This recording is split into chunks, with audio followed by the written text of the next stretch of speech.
and most difficult circumstances of any in the history of our nation's armed forces.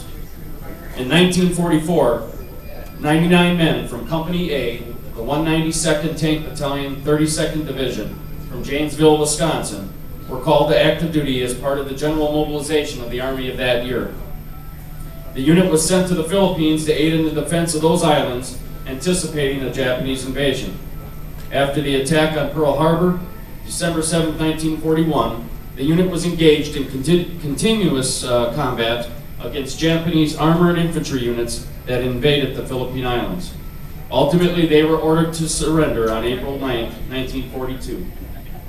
The next day, they began the ordeal that was the Bataan Death March, marching for over a week with virtually no food or water to prison camps, where they remained in horrific conditions for the next 2 years.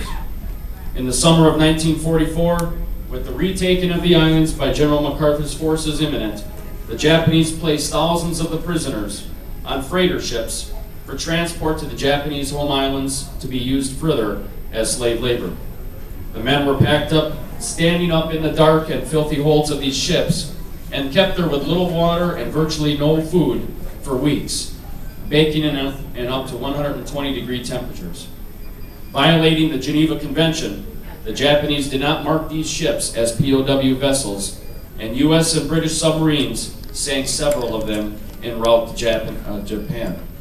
Sadly, 14 men from Company A died from these Allied torpedo attacks. But those men that did reach Japan were put in POW camps where they endured hellish conditions for another year and were freed at war's end.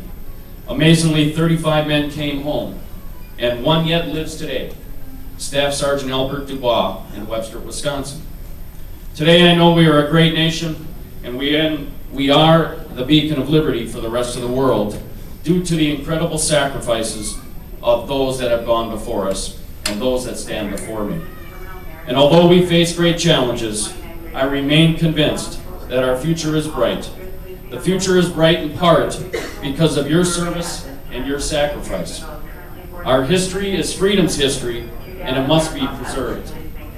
Each generation must keep the torch of freedom lit and pass it on to the next generation. Again, I'm honored and humbled to be here in your presence. I join your fellow Wisconsin citizens in expressing sincere gratitude for your service. All of us continue to serve who are very proud to be part of the long line of those of you who have gone before us and share the title of veteran with the soldiers, sailors, airmen, Marines, and Coast Guardsmen in attendance today. I say again to you, our nation's veterans, thank you for the service, thank you for your country's freedoms, and the way of life we enjoy today. May God bless each and every one of you and your families, and the families of all the service members who have passed on and are now honored in our memory. May God continue to bless the United States. Have a safe and enjoyable day. Thank you.